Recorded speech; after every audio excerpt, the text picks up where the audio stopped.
ఓం అజ్ఞానతిమిరంధస్య జ్ఞానాంజనశలాకయా చక్షురున్మిళితం యేన తస్మై శ్రీగురవే నమః.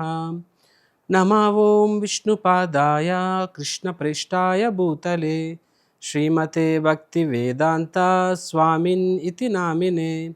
నమస్తే సరస్వతీ దేవే గౌరవాణి ప్రచారిణే నిర్విశేష శూన్యవాది పాశ్చాత్య దేశతారిణే.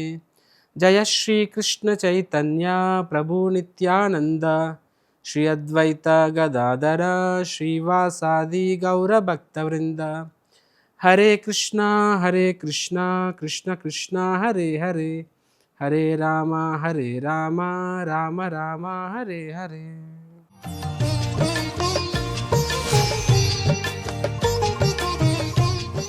హరే కృష్ణ. భగవద్బంధువులందరికీ గీతా జీవన విధానం సిరీస్కి స్వాగతం. గత క్లాస్లో మనము భగవద్గీత యొక్క ప్రాముఖ్యత విన్నాము. ముఖ్యంగా భగవద్గీతని ఎందుకు గీత ఉపనిషత్ అంటారు అనేది మనం చూసాము. ఏ విధంగా శాస్త్రాలు మహాసాగరం లాంటి వాటివి. సో దానిలో ప్రవేశిస్తే ఎక్కడ ప్రారంభం ఎక్కడ మనకు తెలియదు. సో సమస్త శాస్త్రాల యొక్క సారాన్ని కృష్ణుడు మనకి భగవద్గీత రూపంలో అర్జునుడి ద్వారా మనందరికీ ఇచ్చాడనేది మనము చూసాము. గీతా మహత్యంలో ఒక శ్లోకం ద్వారా మనం చూసాము. తర్వాత చాలా ఇంపార్టెంట్ కాన్సెప్ట్, భగవద్గీతలో 5 సబ్జెక్ట్స్ అన్నమాట. ఈశ్వర, ప్రకృతి, జీవ, కాల, కర్మ. ఈ 5 సబ్జెక్ట్స్ ద్వారా ఏ విధంగా జీవితంలో ప్రతి సమస్య మరియు జీవితంలో ప్రతి ప్రశ్నకి మనకు సమాధానం దొరుకుతుంది. 5 సబ్జెక్టులు మనం తెలుసుకున్నప్పుడు వాటి మధ్య సంబంధం ఎలా ఉంటుంది తెలుసుకున్నప్పుడు that is essence of all questions అనేది మనం చూసామన్నమాట. సో మరి భగవద్గీతలో సమస్త భౌతిక ప్రశ్నలకి ఆధ్యాత్మిక సమాధానాలు దొరుకుతాయి అన్నప్పుడు మరి ఆ భగవద్గీతని అందరూ దాన్ని అర్థం చేసుకోగలరా? ఎవరు అర్థం చేసుకోగలరు? ఏ భావంలో భగవద్గీత మనం అర్థం చేసుకోవాలి, ఏ భావంలో భగవద్గీత చదవాలి అనేది మనం ఇప్పుడు చూస్తామన్నమాట. ఎందుకంటే డాక్టర్ కూడా చెప్తారు మెడిసిన్ అనేది చాలా ఇంపార్టెంట్, కానీ ఆ మెడిసిన్ కూడా సరిగ్గా అడ్మినిస్టర్ చేయాలన్నమాట. సరైన రీతిలో వేసుకోవాలి, ప్లస్ సరైన రికమెండేషన్లో ఉన్నప్పుడు మాత్రమే ఆ మెడిసిన్ మనకి సరిగ్గా పనిచేస్తుంది అంటాము. కరెక్ట్. సో అదేవిధంగా భగవద్గీతలో కృష్ణుడు 4వ అధ్యాయంలో ఒక శ్లోకం చెప్తారు. ఏమంటారంటే భక్తోసిమే సకాచేతి రహస్యం హి ఏతద్ ఉత్తమం అంటారనమాట. అంటే సింపుల్ చెప్పాలంటే ఈ శ్లోకం యొక్క అర్థం ఏంటంటే, ఓ అర్జున, ఈ జ్ఞానాన్ని నేను నీకు ఇస్తున్నాను. ఎందుకు ఇస్తున్నానంటే నువ్వు నా యొక్క భక్తోసిమే సకాచేతి, నువ్వు నా యొక్క స్నేహితుడివి మరియు నా యొక్క భక్తుడివి కాబట్టి రహస్యం చ ఏతద్ ఉత్తమం. ఇదేంటది? ఇంత అత్యంత రహస్యమైన ఈ జ్ఞానాన్ని నేను నీకు ఇస్తున్నాను అర్జున అని చెప్పి కృష్ణుడు చెప్తున్నారు. ద కాన్సెప్ట్ ఈస్ దట్ ఇక్కడ రహస్యం ఏముంది? ఎవరైనా చదివినప్పుడు అనుకోవచ్చు, ప్రభుజీ, స్వామీజీ, సో ఎంత రహస్యమైన జ్ఞానాన్ని నేను నీకు ఇస్తున్నాను కృష్ణుడు అంటున్నాడు కదా, అందులో రహస్యం ఏముంది? ఎందుకంటే ఇప్పుడు 200 రూపాయలు పెడితే భగవద్గీత పుస్తకాన్ని కొనుక్కోవచ్చు, ఆర్ ఈ రోజుల్లో గూగుల్ అంతా దొరికేస్తుంది. సో కాబట్టి ఆన్లైన్లో కూడా మీకు భగవద్గీత మొత్తం సాఫ్ట్ కాపీ రెడీగా ఉంటుంది. కాబట్టి ప్రతి ఒక్కరికి అందుబాటులో ఉంది భగవద్గీత. అంటే భగవద్గీత జ్ఞానం అనేది అందరికీ అందుబాటులో ఉంది. సో అలాంటప్పుడు ఇది రహస్యమైన జ్ఞానము, ఈ జ్ఞానం నేను నీకు ఇస్తున్నాను, అందరికీ ఇది అందదని కృష్ణుడు చెప్తున్నారు. సో దాన్ని ఎలా అర్థం చేసుకోవాలి? సిమిలర్గా కృష్ణుడు 9వ అధ్యాయంలో కూడా మొదటి శ్లోకంలో ఇలాంటి ఒక శ్లోకాన్ని చెప్తారనమాట. ఇదం తేతే గుహ్యతమం ప్రవక్ష్యామి అనసూయవే. ఏమన్నారంటే ఇదం తే గుహ్యతమం. గుహ్య అంటే సీక్రెట్. ఇందాక రహస్యం అన్నారు, రహస్యం అన్నా సరే గుహ్యం అన్నా సరే రెండు సీక్రెట్లే. సో గుహ్య, గుహ్యతర, గుహ్యతమ అంటే secret, more secret, top most secret అనమాట. అంటే గుహ్యతమ అంటే అత్యంత రహస్యమైన జ్ఞానం అని చెప్పి కృష్ణుడు ఏమంటున్నారు, ఈ జ్ఞానాన్ని ఓ అర్జున నేను నీకు ఇస్తున్నాను అని చెప్తున్నారు అనమాట. ఎందుకంటే అనసూయవే అంటున్నారు. అనసూయవే అంటే ఎటువంటి అసూయ లేనిటువంటి వాడు అని చెప్పి, అసూయ అనసూయ ఎటువంటి అసూయ లేనటువంటి వాడివి కాబట్టి అని చెప్పి. ఎసెన్షియల్గా కృష్ణుడు ఇక్కడ అర్జునుడికి ఏమని చెప్తున్నారంటే, ఓ అర్జున, ఈ జ్ఞానాన్ని నేను నీకు మాత్రమే ఎందుకు ఇస్తున్నాను? ఇప్పుడు భగవంతుడు వాస్తవానికి 4వ అధ్యాయంలో వస్తుంది. ఆయన ఏం చెప్పి ధర్మ సంస్థాపనార్థాయ సంభవామి యుగే యుగే అని చెప్తారు ఒక శ్లోకం. ఈ లోకంలో ధర్మాన్ని స్థాపించడం కోసం ప్రతి యుగంలో వస్తాను అని చెప్పి. సో ఆ విధంగా కృష్ణుడు ద్వాపర యుగంలో ధర్మాన్ని స్థాపించడం కోసం గీతోపదేశం చేశారు. అది అర్జునుడికి ఎందుకు చేశారు? అక్కడ ఇంకా చాలామంది ఉన్నారు కదా, వాళ్ళకి చేయొచ్చు కదా, అర్జునుడికి ఎందుకు చేశారు ఇక్కడ గీతోపదేశం? ఎందుకంటే దానికి సమాధానం ఏమిటి ఇక్కడ? అది ఇక్కడ చెప్తున్నారు. ముందేం చెప్తున్నారు? నా భక్తుడివి, నా స్నేహితుడివి, మరియు ఎటువంటి హృదయంలో అసూయ లేనటువంటి వాడివి కాబట్టి నేను నీకు మాత్రమే ఈ యొక్క ఉపదేశాన్ని ఇస్తున్నాను అని చెప్పి కృష్ణుడు అంటున్నారనమాట. సో దీని అర్థం ఏంటంటే, భగవద్గీత అందరికీ అందుబాటులో ఉండొచ్చు. మొబైల్లో గూగుల్లో కొడితే వచ్చేయవచ్చు. 200 రూపాయలు పెడితే పుస్తకం కొనుక్కోవచ్చు. మొత్తం 700 శ్లోకాలు మొత్తము మనం నేర్చేసుకోవచ్చు. కానీ ఈ 3 లక్షణాలు ఏంటంటే, ఆ వ్యక్తి భగవంతుని యొక్క భక్తుడై ఉండాలి, మరి భగవంతుని పట్ల అసూయ లేకుండా ఉండాలి అన్నమాట. సో అప్పుడు మాత్రమే వాళ్ళకి మాత్రమే భగవద్గీత వాస్తవంగా అర్థమవుతుంది అని చెప్పి భగవంతుడు చెప్తున్నారు. సో ఇది చాలా చాలా ఇంపార్టెంట్. ఒకసారి శ్రీలా ప్రభుపాదుల వారు, ఇస్కాన్ సంస్థాపకాచార్యుల వారు పెద్ద లెక్చర్ ప్రోగ్రామ్ నడుస్తుంది. అండ్ ప్రభుపాదుల వారు భగవద్గీత మీద ఒక శ్లోకాన్ని ప్రవచనం ఇస్తున్నారనమాట. సో ప్రవచనం అయిన తర్వాత ప్రభుపాదుల వారు అడిగారు, ఎవరికైనా ఏమైనా సందేహాలు ఉంటే అడగండి అని చెప్పి. ఒక వ్యక్తి చెయ్యెత్తాడు. ప్రభుపాద అనుకున్నా, సరే ఈయనకేదో సందేహం ఉందేమో, అడగవయ్యా అని ప్రశ్న అన్నారనమాట. ఆయన ఏం చెప్పాడు కొంచెం గొప్పగా, స్వామీజీ నాకు భగవద్గీత సంపూర్ణంగా 700 శ్లోకాలు కంఠస్థవచ్చు. 700 శ్లోకాలని నేను గంటలో చెప్పగలను, ఒక్క గంటలో చెప్పగలను 700 శ్లోకాలు అన్నారనమాట. అంటే అందరి ముందు ఒక రకంగా తన గొప్పతనాన్ని, తన పాండిత్యాన్ని చెప్పుకుంటున్నాడు అక్కడ ఆయన. సో ప్రభుపాదుల వారు దాన్ని సునాయాసంగా కొట్టిపారేశారు అనమాట.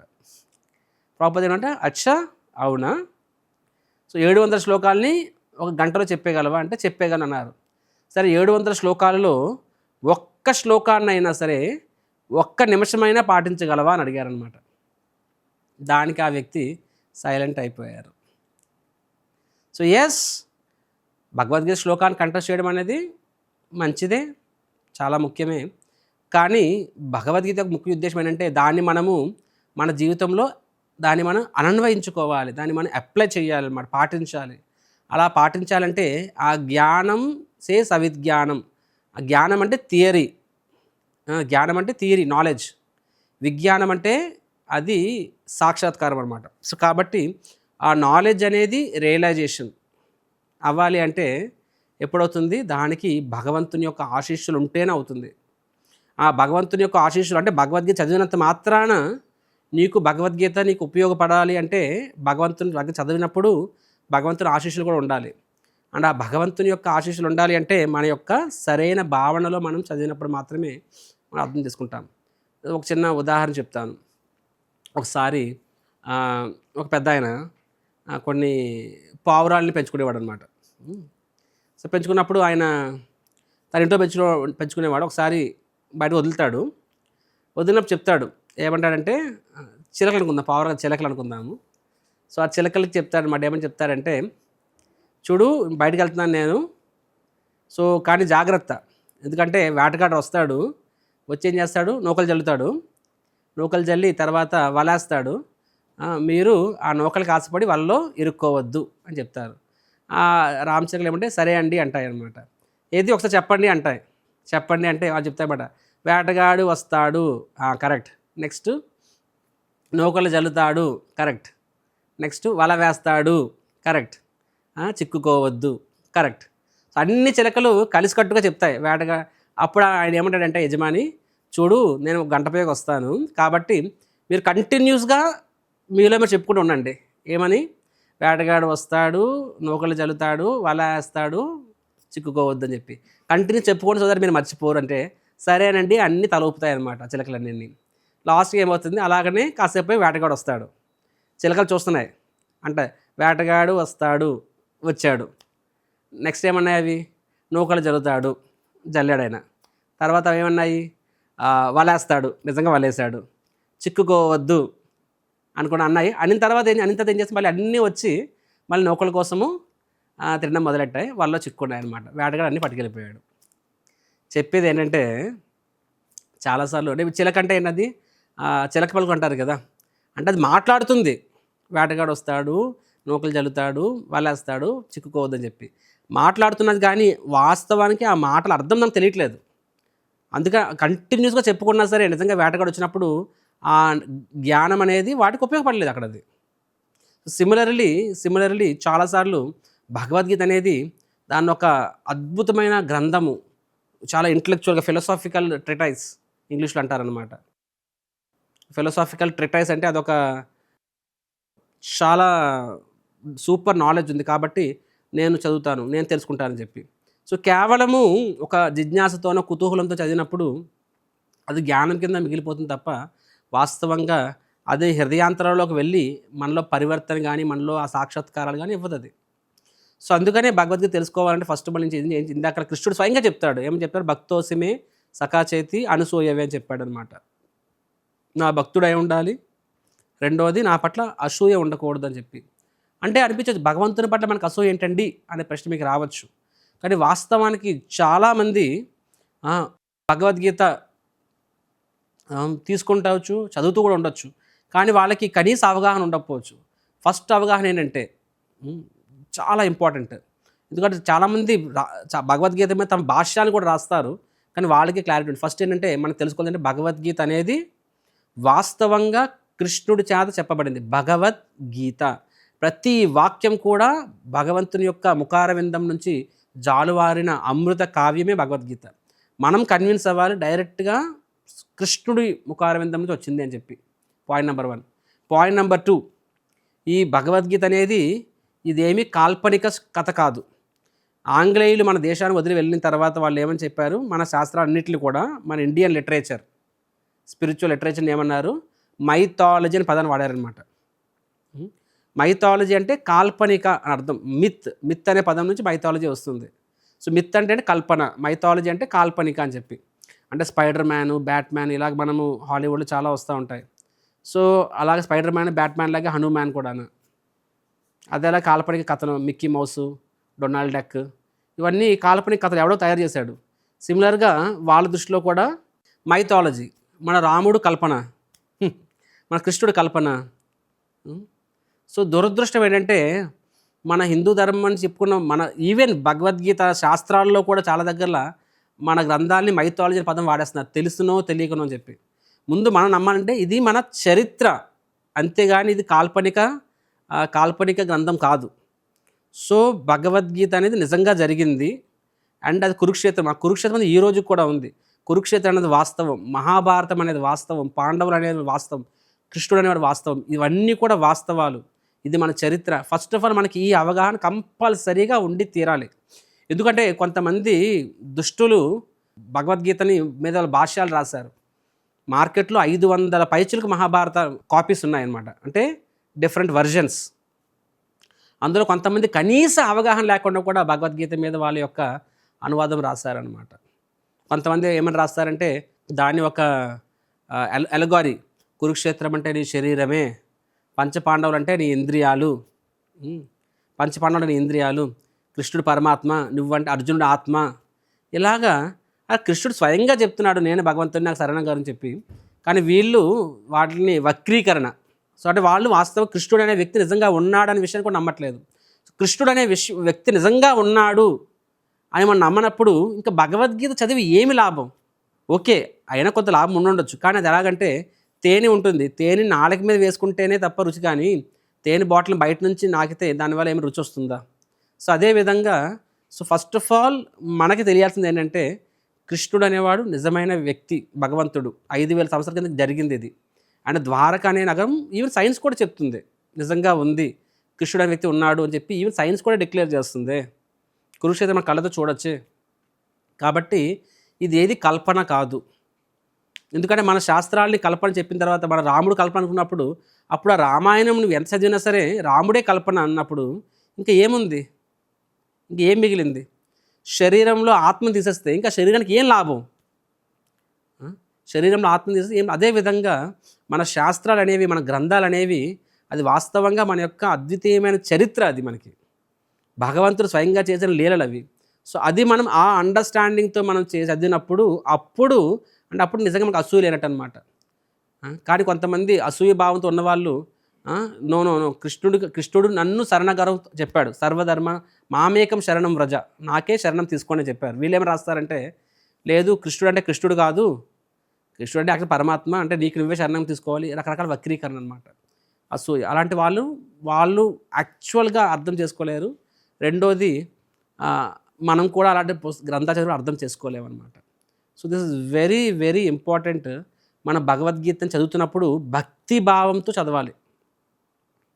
భక్తి భావంతో చదివినప్పుడు కృష్ణుడు భగవంతుడు, ఆయన నా యొక్క శ్రేష్ఠ కొరకు అర్జునుడి ద్వారా భగవద్గీత నాకు ఇచ్చాడు, అండ్ భగవంతుడు తనను ఎలా అప్రోచ్ అవ్వాలి అంటే భగవద్గీత ఎలా తను స్వయంగా చెప్పాడు. ఎలా చెప్పాడు? తద్విద్ధి ప్రణిపాతేన పరిప్రశ్నేన సేవయ ఉపదేక్షంతి తే జ్ఞానం జ్ఞానినస్ తత్వదర్శిన అని చెప్పారనమాట. జ్ఞానినస్ తత్వదర్శిన అంటే ఏంటంటే తద్విద్ధి, ఈ యొక్క జ్ఞానము ఎలా తెలుసుకోవాలంట? ఒక ఆధ్యాత్మిక గురువుని ఆశ్రయం తీసుకొని, ప్రణిపాత అంటే గురువుని ఆశ్రయం తీసుకోవడం, పరిప్రశ్న అంటే శ్రద్ధగా వినడము, ప్రశ్నలు అడగడం, సేవయ ఆ గురువుకి సేవ చేయడం కూడా. ఇలా చేసినప్పుడు ఏమవుతుందంటే ఒక గురువుని ఆశ్రయం తీసుకొని అతనికి సేవ చేసి అతని నుంచి శ్రద్ధగా విన్నప్పుడు మాత్రమే నీకు ఈ శాస్త్రం అర్థమవుతుంది. కానీ భక్తితో, ఆశ్రయంతో, వినయంతో నేర్చుకోవాలి అని చెప్పి కృష్ణుడు చెప్తున్నారనమాట. అంతే తప్ప జస్ట్ ఇంటలెక్చువల్గా అని ఈ పుస్తకం చదివిస్తాను, ఆ పుస్తకం చదివిస్తాను, ఇప్పుడు నాకు ఏదో టైంపాస్ కోసం చదువుతున్నాను అనుకున్నప్పుడు వాస్తవంగా భగవంతుడు చూడండి, శాస్త్రం అనేది, గ్రంథం అనేది, భగవద్గీత అనేది కేవలం కాగితం కాదండి, అదొక పుస్తకం కాదు. భగవద్గీత అనేది స్వయాన భగవంతుడు గ్రంథ రూపంలో ఉన్నారు. కాబట్టి ఆయన ఒక వ్యక్తి గ్రంథ రూపంలో ఉన్నప్పుడు ఈ రెసిప్రొకేట్స్ ఆయన ప్రతిస్పందిస్తారు. మనము ఆయన్ని భగవద్గీత చదువుతున్నప్పుడు స్వయంగా భగవంతుని యొక్క ముఖారవిందం వచ్చిన కావ్యం అనుకున్నప్పుడు ఆయన కూడా మన హృదయంలోకి ఆ జ్ఞానాన్ని ప్రవేశపెడతారు. అదర్వైజ్ ఏమవుతుంది, లేకపోతే ఏమవుతుంది, మనకు కేవలంగా పై మాత్రం వెళ్ళిపోతుంది. నేను చెప్పినట్టుగా తేనె అనేది కనిపిస్తుంది నీకు, కానీ ఆ తేనె ఆ రుచి నీ నాలుగుకు తగలట్లేదు, ఎందుకంటే మధ్యలో గ్లాస్ బాటిల్ అడ్డుగా ఉంది.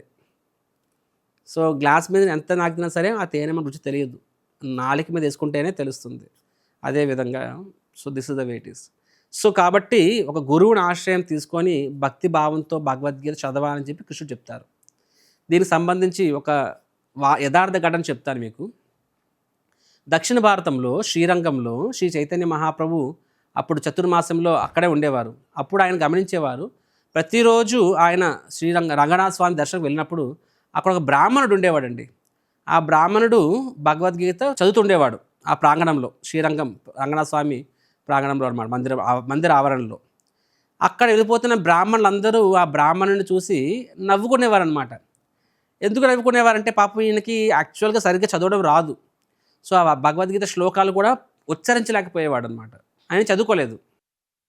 సో చాలా అసలు ఆ ప్రాస ఉండేది కాదు, ప్లస్ చాలా తప్పులు దొరిలేవి. కాబట్టి వాళ్ళందరూ అరే ఎందుకురా కష్టపడుతున్నారా బాయ్ అని చెప్పి, నీ వల్ల కాదులే అని చెప్పి అందరూ నవ్వుకొని వెళ్ళిపోయేవారు. కానీ శ్రీ చైతన్య మహాప్రభు గమనిస్తున్న రోజును ఒకరోజు ఆయన దగ్గర అడుగుతారనమాట, అంటారు, ఓ బ్రాహ్మణుడు అని వేం చేస్తున్నావు అని చెప్పి. ఆయన చెప్తారు, వాస్తవంగా నా గురువుగారు నాకు ప్రతిరోజు భగవద్గీత ఒక అధ్యాయం చదవమని చెప్పారు, కానీ నేను చదువుకోలేదు స్వామి, కాబట్టి నేను ఇప్పుడు చదవాలనుకున్నా చాలా కష్టంగా అవుతుంది, నా వల్ల అవ్వట్లేదు అని చెప్పి. ఎంత కష్టపడుతున్నా తప్పులు దొరుకుతాయి, చదవలేకపోతున్నా అని చెప్పి. అప్పుడు మహాప్రభు అంటారు, చైతన్య మహాప్రభు అంటారు, మరి ఎంత కష్టపడి చదువుతున్నావు నువ్వు, కానీ నీ ముఖం చూస్తే తలతల మెరిసిపోతుంది, నువ్వు చాలా ఆనందంగా ఉన్నావు, ఆ ఆనందంతో కళ్ళంటే ఆనంద బాష్పాలు రాలుతున్నాయి, మరియు నీ రోమాలు లెక్కపరుచుకున్నాయి. నీకు క్లియర్గా అర్థమవుతుంది, నువ్వు చాలా దివ్య ఆనందాన్ని పొందుతున్నావు, కళ్ళంట నీళ్ళు వస్తున్నాయి, ఆనంద బాష్పాలు, రోమాలు లెక్కపరుచుకున్నాయి, కాబట్టి మరి ఎందుకు అలాగని అడుగుతారనమాట. దానికి ఆ వ్యక్తి ఏం చెప్తారంటే, చూడండి స్వామి, వాస్తవానికి ఈ శ్లోకాలు నేను చదవలేకపోతున్నాను, నాకు అర్థం కూడా కావట్లేదు, మేబీ భాష్యం అవన్నీ లేదు అందులోని. సో నాకు సంస్కృతం సరిగ్గా రాదు. చదవడమే రాకపోయినప్పుడు అర్థమేమవుతుంది నాకు? సో కానీ ఒకటి నాకు అర్థమవుతుంది. ఎందుకంటే ఈ గ్రంథంలో అట్ట మీద కృష్ణుడు రథసారథి అయి ఉన్నాడు, పార్థసారథి అయి ఉన్నాడు, అర్జున్ రథం మీద ఉన్నాడు. కాబట్టి ఎప్పుడైతే నేను ఆ పిక్చర్ని, ఆ బొమ్మను చూస్తున్నానో నాలో ఆ ఉద్వేగం ఆపుకోలేకపోతున్నాను స్వామి అంటారు. అరే స్వయంగా దేవాది దేవుడు అయిన కృష్ణుడు, భగవంతుడు, అనంతకోటి బ్రహ్మాండ నాయకుడు, లక్ష్మీపతి, అలాంటి వ్యక్తి, ముక్కోటి దేవతలు పూజించుకునేవాడు, అలాంటి వ్యక్తి తన భక్తుడి కోసము ఒక రథసారథి బాధ్యత తీసుకున్నాడు. చూడండి, రథసారథి అంటే అది పెద్ద గొప్ప పొజిషన్ ఏం కాదు. కృష్ణుడు రథసారథి అయ్యాడు కాబట్టి మనం గొప్ప చెప్పుకుంటున్నామేమో కానీ వాస్తవంగా యుద్ధాలు ఎలా ఉంటుందంటే, యుద్ధం అన్నాక చాలా ఎక్కువ సౌండ్ ఉంటుంది. ఏనుగులు, గుర్రాలు, రథచక్రాలు, ఆ రణగొడ ధ్వనుల మధ్య యాక్చువల్గా ఎవరైతే యుద్ధం చేస్తున్నాడో ఆ వీరుడికి, ఆ రథసారథికి కుడివైపు వెళ్ళవయ్యా, ఎడమవైపు వెళ్ళవయ్యా చెప్పినా వినిపించదు, సౌండ్ వినిపించదు అంత సౌండ్లోని. సో ఎలా చెప్తారంటే ఆయన తన కాళ్ళుతోని సిగ్నల్ చేస్తారనమాట. అంటే కాళ్ళుతోని వీపు వైపు కొడతారు, కుడివైపు కొడితే ఎడమవైపు వెళ్ళమని. ఏ విధంగా గేదెల్ని మనము ఎద్దుల బండిలో కొడతాం కదా, ఇలా అంటే ఎడమవైపు వెళ్తుంది, అటువైపు కొడితే కుడివైపు వెళ్తుంది. సో అదేవిధంగా ఆ రథసారథికి కాళ్ళతోని సంకేతం ఇస్తారు. కాళ్ళతోని ఆ యొక్క నడుము వైపు సంకేతం ఇవ్వడం ద్వారా కుడివైపు వెళ్ళాలా, ఎడమవైపు వెళ్ళాలా, తిన్నంగా వెళ్ళాలా అనేది కాళ్ళతో సంకేతం ఇస్తారనమాట. అంటే చూడండి, మనం ఒకరిని మన కాళ్ళతో మనము ముట్టుకుంటున్నామంటే అది చాలా హంబుల్, ఒక చాలా ఒక సాధారణమైన పొజిషన్ అది. కృష్ణుడు ఆ పొజిషన్ తీసుకున్నాడు అక్కడ రథసారథి అని చెప్పి. అంటే ఈ బ్రాహ్మణ్ అంటాడు, అంటే నా స్వామి ఎంత గొప్పవాడు కాకపోతే తన భక్తుల కోసము అంత అత్యంత దిగువ స్థాయి బాధ్యత తీసుకున్నాడు, రథసారథి అయ్యాడు. దీన్ని బట్టి నా స్వామి తన భక్తులు ఎంతగా ప్రేమిస్తున్నాడు నాకు అలా అర్థమవుతుంది. ఆ ఆలోచన వచ్చిన ప్రతిసారి నా కళ్ళంటే నీళ్ళు వచ్చేస్తున్నాయి, నా రోమాలు లెక్కపరుచుకుంటున్నాయి, నా వల్ల ఆవట్లేదు, నేను ఆపుకోలేకపోతున్నాను ఉద్వేగాన్ని అని చెప్తారనమాట. అప్పుడు శ్రీ చైతన్య మహాప్రభు అలాగ ఆయన చూస్తూ ఉండిపోతారనమాట. ఏమంటారంటే, చూడు నీకు నిజమైన భగవద్గీత అర్థమైంది. ఇక్కడున్న ప్రతి ఒక్కరిని చూసి నవ్వుతున్నారు. ఎందుకంటే నీకు ఆ శ్లోకాలని వల్లించలేకపోతున్నావు, చెప్పలేకపోతే తడబడుతున్నావు నువ్వు. కానీ ఆ శ్లోకాలు నువ్వు పర్ఫెక్ట్గా చదివినా సరే అల్టిమేట్గా ఏం కావాలి నీకు? ఆ భగవద్గీత శ్లోకాలు వల్లించడం ద్వారా నీకు అల్టిమేట్గా భగవద్గీత అర్థం కావాలి. భగవద్గీత అర్థం అవ్వడం అంటే, భగవద్గీత పూర్తిగా అర్థం అవ్వడం అంటే కంక్లూజన్ ఏంటి? భగవద్గీత ఏం చెప్పాడు? మామేకం శరణం వ్రజ అని చెప్పాడు. నన్నే ఆశ్రయం తీసుకో, నా శరణాగతి తీసుకో అని చెప్పారు. నా భక్తుడు బాబు అని చెప్పారు. సో నువ్వు అది అయ్యావు. కృష్ణుడి పట్ల ఎంత ప్రేమను సంపాదించుకోగలిగావు నువ్వు. కాబట్టి నీకు పర్ఫెక్ట్గా భగవద్గీత అర్థమైంది అని మహాప్రభువానికి కితాబిస్తారనమాట. సో ఇక్కడ చెప్పేది ఏంటంటే, so this is the essence. అంటే ఇక్కడ ఆయన చదవడం రాకపోయినా సరే ఆయన తన గురువు గారు చెప్పారు కాబట్టి గురువు మీద భక్తితో, భగవంతుని మీద భక్తితో చదవడం వలన ఆ చదవడంలో తప్పులు తడకలు ఉన్నా సరే ఆయనకి భగవద్గీత అంటే కృష్ణుడు ఆ గ్రంథం ద్వారా ఆయన హృదయంలో ప్రవేశించి ఆయన హృదయంలో ఆ ప్రేమను ఇచ్చాడనమాట. Right. So this is very very important. మనము భగవంతుని మీద ఫస్ట్ కృష్ణుడు ఉన్నాడు లేదు ఎవడో తెలుసు, చదువుదాంలే అలా అనుకున్నప్పుడు మనకు ఆ జ్ఞానం మనకి అర్థం కాదు. కాబట్టి యాటిట్యూడ్, మనము స్పిరిట్ ఆఫ్ భగవద్గీత అంటే ఏ భావంలో ఏ యథ మాం ప్రపద్యంతే కృష్ణుడు చెప్తారు భగవద్గీతలో అనమాట. అంటే నువ్వు ఏ విధంగా ఏ భావం దగ్గరకు వస్తావో నేను అదే భావంలో నీకు ప్రతిస్పందిస్తాను అని చెప్పి. మన స్పిరిట్ సరిగ్గా ఉన్నప్పుడు మాత్రమే భగవద్గీత అర్థమవుతుంది. ఇప్పుడు నేను ప్రాక్టికల్ ఎగ్జాంపుల్ ఇస్తాను, నేను మీకు అంటే మహాభారతం ఎగ్జాంపుల్ ఇస్తాను. చూడండి, ధృతరాష్ట్రుడు, ఈ మనకు తెలిసిన స్టోరీయే కాబట్టి ధృతరాష్ట్రుడికి సంజయుడు భగవద్గీత చెప్తున్నాడు, లైవ్ కామెంటరీ. వాస్తవంగా కురుక్షేత్రంలో కృష్ణుడు అర్జునుడికి గీతోపదేశం చేస్తున్నారు. అదే గీతోపదేశం ప్యారలల్గా సైమల్టేనియస్గా లైవ్ రన్నింగ్ కామెంటరీ అంతఃపురంలో సంజయుడు ధృతరాష్ట్రుడికి చెప్తాడు. ఎందుకంటే ధృతరాష్ట్రుడు అంధుడు కాబట్టి ఆయనకి యుద్ధంలో వెళ్ళలేడు, ఇంట్లో మాత్రం కూర్చున్నాడు. అందరూ యుద్ధంకి వెళ్ళిపోయారు, ఆయన ఒక్కడి ఇంట్లో కూర్చున్నాడు. తన యొక్క సర్వెంట్ పేరు సంజయుడు. సంజయుడు అనేవాడు వ్యాస మహర్షి యొక్క శిష్యుడు, చాలా గొప్పవాడు కాబట్టి ఆయనకి దివ్య దృష్టి ఉంటుంది. సో ఆ దివ్య దృష్టితో అక్కడ కృష్ణుడు ఏదో చెప్తున్నాడు అంటే సింపుల్ చెప్పాలంటే ఈ రోజుల్లో లైవ్ టెలికాస్ట్ అనమాట. రేడియోలో కూడా లైవ్ టెలికాస్ట్ వస్తుంది, టీవీలో క్రికెట్ మ్యాచ్ లైవ్ టెలికాస్ట్ అవుతుంది కదా కామెంటరీ. సో అలాగనే ఇక్కడ ఇంట్లో కూడా కామెంటరీ నడుస్తూ ఉంది. అంటే అర్జునుడు ఏదైతే విన్నాడో యాజ్ ఇట్ ఈజ్గా ధృతరాష్ట్రుడు అదే విన్నాడు, ఏం తేడా లేదు. రైట్. ఇంకా చెప్పాలంటే మనము భగవద్గీత చదువుతున్నప్పుడు ఆ భగవద్గీత సంజయుడు ధృతరాష్ట్రుడు చెప్తున్నాడు అక్కడ వాస్తవంగా. సో బిఫోర్ యుద్ధానికి ముందు మనం గమనించినట్లయితే ధృతరాష్ట్రుడి పరిస్థితి అర్జునుడి పరిస్థితి సేమ్. ధృతరాష్ట్రుడు కూడా ఆయన శారీరక వ్యామోహం వలన వీడు నావాడు వీడు పరాయివాడు, శారీరక వ్యామోహం వలన ఆయన కౌరవులు పాండవులు భేదభావం చూపించాడు, చూపించి యుద్ధానికి కారణమయ్యాడు. వాస్తవంగా అక్కడ యుద్ధం జరగకూడదు, వాళ్ళ రాజ్యం వాళ్ళకి ఇచ్చేస్తే యుద్ధం ఆగిపోయి ఉండేది. కానీ శారీరక వ్యామోహం వలన తన బాధ్యతల్ని చేయలేకపోయాడు ధృతరాష్ట్రుడు. అర్జునుడి సిచ్యువేషన్ కూడా సేమ్.